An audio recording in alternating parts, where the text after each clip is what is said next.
Good to see you. You bring great momentum into this game, obviously, after the win at the weekend. Squad-wise, are you, barring the long-term injuries we know about, more or less full strength for this? And are you minded, given who the opponents are, not to rotate so much? Are you looking to field a full-strength team? No more news on the team, especially no more injuries. Obviously, the 2 recruitments that we already made in this window, and big match, big test for us against, in my opinion, the best football team in the world, and looking forward to it because it's going to tell us a lot about where we are. Yeah. In terms of your thinking, you talk about the new signings. Leandro Trossard came in and had a real impact.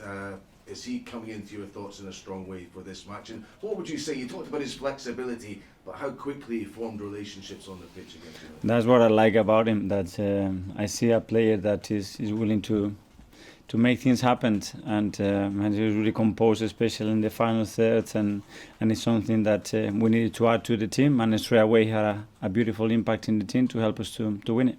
Yeah. If he has flexibility, Jakob Kivior, who you've also brought in, can play in a couple of positions to maybe supplement the midfield.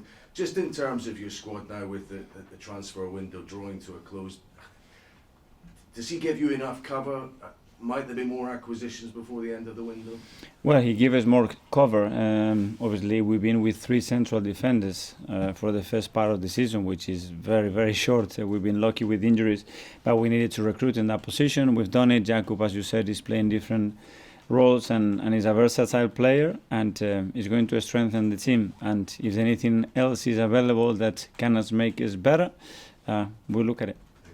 We've had to wait, obviously, for yourselves and City to meet this season. Obviously, you and Pep go back a long way, have a long association. You keep in touch, I know. Has anything changed in the dynamic over the course of this season as you know, your team and his look that they're locked together to fight for the championship? Well, I always hoped that was going to be the case one day, and it's happening this season. Obviously, that's not going to change any friendship, the moments that we have, how important he is in my life, how important he is in my profession. But yeah, we are both willing to win and defend our clubs the best possible way, and that's always been the case since day one. Yeah. I was just thinking, coming here, asking myself the question, are the 2 best players or most influential players right now in the Premier League Norwegian? And I'm wondering if your Norwegian's giving your defenders any tips on how to cope with their Norwegian. No, I think there are 2 players that they are in top form at the moment, but I think they have, and we have as well, other players that they are in a great place, and they are very, very important for the squads. Yeah, I mean, Eddie Nketiah, talking about him, you know, that people tipping him for England now. Can he sustain the level he's at, do you sense? Well, that's the challenge that we all have, and not only Eddie, to be not only at that level, but a better level every single day. And Eddie's been very consistent. I think it has surprised a few people the way he has responded to the huge challenge and demands that he had, obviously, after Gavi got injured. But we are positive that he can still get much better, evolve, and still continue to develop. Just one last one from me, Mikel.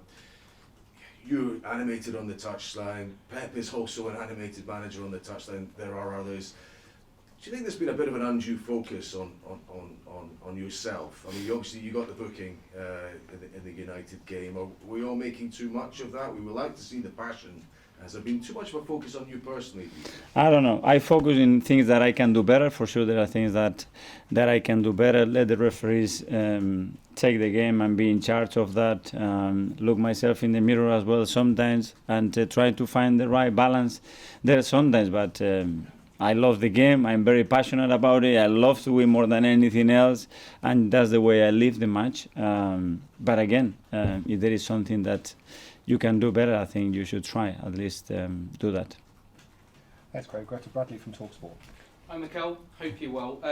Whoever wins this game on Friday, what sort of psychological advantage does that give them in the title race, do you think, going into the rest of the season? I think they're going to be 2 very, very different games. And to put similarities into them, I think it's just very unreal.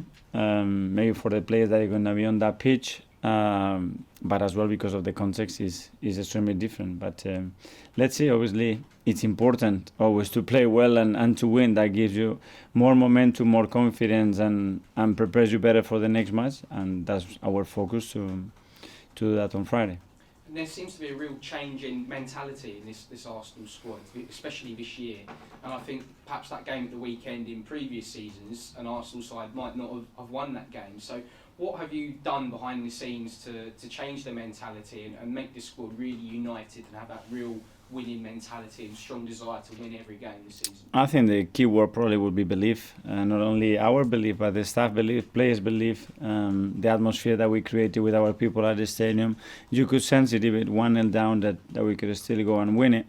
And managing emotionally the game in a much better way than we used to, and then playing better. And we are playing better than before, and we are earning the right to win the games. And then football, as we all know, is very unpredictable. You mentioned the atmosphere in the stadium there. We heard the roar at full time like the weekend when that full time whistle blew.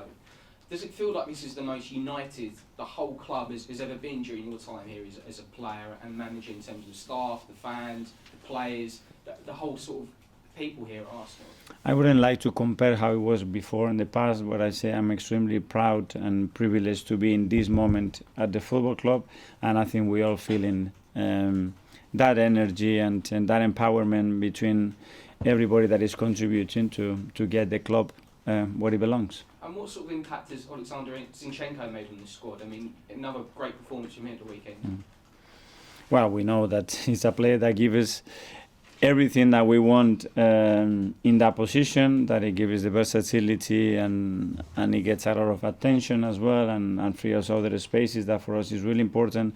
But I will especially highlight his mentality, and what he brought is a real desire to win, to make something special with this team, and the experiences that he had in the past. I think they are very helpful to do that.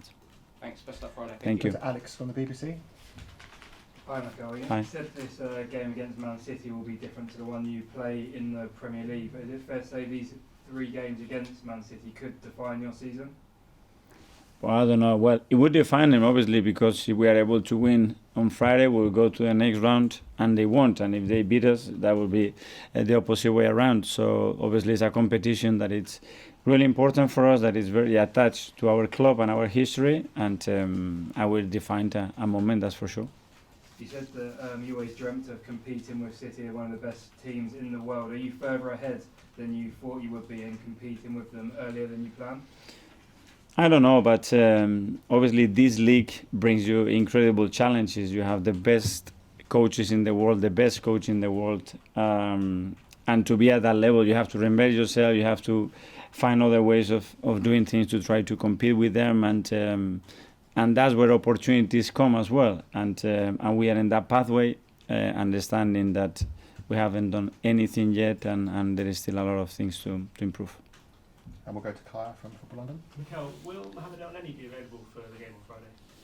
I don't think he will be. Obviously, he had some issue in his knee that we are assessing at the moment, and I will have to see how he evolves in the next couple of days. Is there a concern, because there have been some whispers that he could be out for the rest of the season? Is there any truth in that? Well, there are concerns, especially Mo, that is a player that he never complains about anything, but let's see. Now you brought in Jakub Kiwior as well. You've got potential cover in midfield. Do you feel like you've got enough in midfield, or do you think you'll need to bring someone else in? Well, we need some more cover in midfield, ideally, if we can, but obviously in this market is pretty complicated to do that. But as I always say, the most important thing is that we get the performances and the time on the pitch that we need with the players that we have available today that are already really good. Mark from PA. Hi Mikel, you mentioned your relationship with Pep, but does it make it even more special for you on a personal level that you're putting your wits at the top of the table against someone you've worked with and you're so close with? I would prefer to do with someone else, to be fair, because I want the best for him, generally the best for him, and obviously when you are challenging with somebody like this, something comes in between of that. So it's a strange feeling, is what it is, and that's our challenge.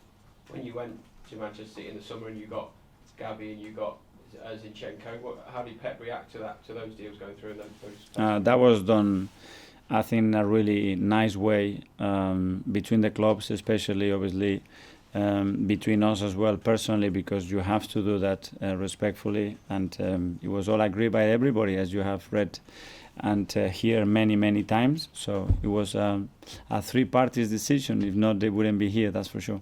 And just finally, the situation at the moment at one of your former clubs, Everton, off the field and on the pitch, does that make you sad for someone who's got such an affiliation with the club? It does, because it's a club that I love so much, that I'm very grateful and very attached to, and I just hope that they can get where they deserve to be, and they can get things moving and fast and get everybody on board again, and hopefully get out of this situation. Okay, last couple in the live section. Firstly, Charles from Goal.com. Hi, Mikel. Gabriel Jesus was speaking at the weekend, and he seemed to suggest that he was going to be back playing in sort of 4 or 5 weeks. Is that the time frame that we're beginning to look at now with him? With him, I don't know. He wants to be next week, but it's totally unrealistic. But he's pushing and driving everybody there to the limits. I cannot give you an answer. Hopefully, it will be weeks and not months. But it was a serious injury, and we need to respect that process as well. He was on the touchline at full time at the weekend, and when Eddie came off, he was there waiting for Eddie. Of course, he's sort of filling the void left by Jesus at the moment. Is he still playing a massive impact sort of behind the scenes in here? He's been incredible with the boys, with the staff, with everybody around it.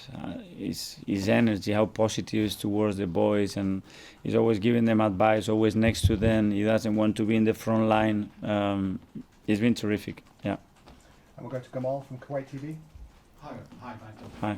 This is one of the most important games. Even many prediction expect Arsenal will win. Even Guardiola himself said Arsenal is more favorite.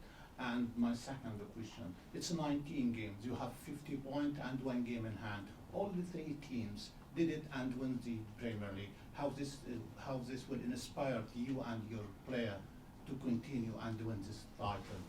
No, what we are doing is it gives enthusiasm and hope, to dream. But we know the reality is that it's half of the season is still to play for, and this in the Premier League, it's a hell of a lot of a story. So it's still a lot of chapters still to be written, and we need to go very closely, looking day by day what we do.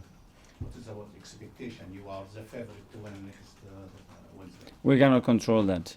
But what I would say is, obviously, when you look at what happened in the last few seasons, that wouldn't make a lot of sense. But it's okay. We accept that. Okay, that finishes the live section.